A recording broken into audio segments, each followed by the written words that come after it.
Есть и другие соображения. We are doing this to wake the leaders up. La revue de presse internationale sur Europe 1. Nous irons en Angleterre et en Belgique. Première destination, le Canada. Bonjour Alexandre Lepoutre. Bonjour.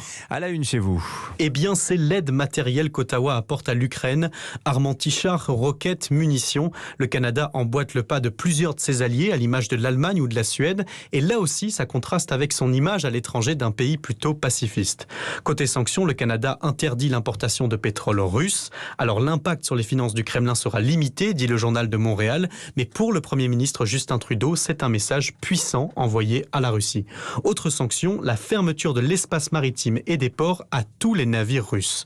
On a vu aussi ces derniers jours au Canada beaucoup de manifestations en soutien à l'Ukraine. De Vancouver à Montréal, écrit Radio-Canada, des milliers de personnes se mobilisent, surtout chez la diaspora ukrainienne, très importante ici. Le Canada compte, selon le Devoir, la 3e plus grande population ukrainienne dans le monde, avec plus de 1,3 million de personnes. Merci Alexandre. Direction l'Angleterre à présent. Bonjour Anaïs Cordoba. Bonjour. À la une ce matin à Londres. Eh bien, la presse britannique revient sur l'annonce du gouvernement d'octroyer plus de visas aux Ukrainiens.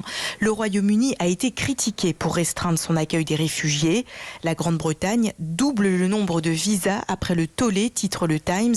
200 000 visas seront accordés aux parents, grands-parents, enfants et frères et sœurs de tout Ukrainien installé au Royaume-Uni.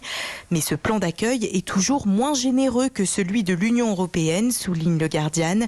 Le quotidien cite ces ONG et députés britanniques déçus qui exigent la levée des visas pour tous les réfugiés ukrainiens. Mais la ministre de l'Intérieur refuse pour des raisons de sécurité nationale, précise le site de la BBC. Les réfugiés sont les bienvenus, titre The Independent, qui réclame un soutien généreux et inconditionnel pour les Ukrainiens. Merci Anaïs. Direction enfin la Belgique. Bonjour Agathe Cherki. Bonjour. De quoi parle-t-on ce matin à Bruxelles ? Eh bien, de la ruée sur l'iode.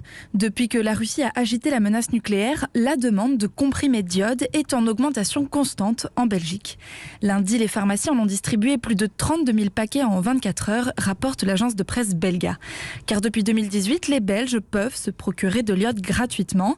Mais il n'est absolument pas raisonnable de se ruer dessus pour autant, assurent les spécialistes sollicités par Le Soir.